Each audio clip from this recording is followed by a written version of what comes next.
মদ খেয়ে মেয়েদের গিফটিং করা? জানিয়ে যা, ওর বাবা যে কত বড় নেতা হয়েছে তা আমি দেখছি। চলো।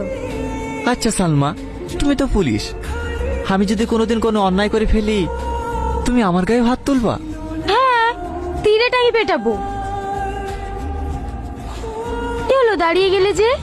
বাড়ি যাবে না? যাচ্ছি। আমার বিশ্বাস আমার টনি কোনো অন্যায় কাজ করতেই পারে না।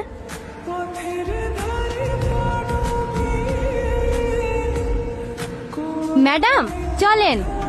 কি ব্যাপার ম্যাডাম, আপনি কান্না করছেন?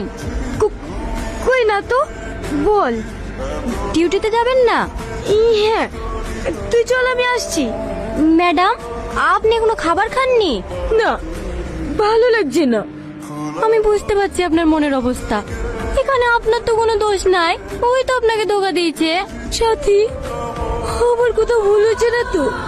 আমার কেন জানি মনে হচ্ছে ও নির্দোষ।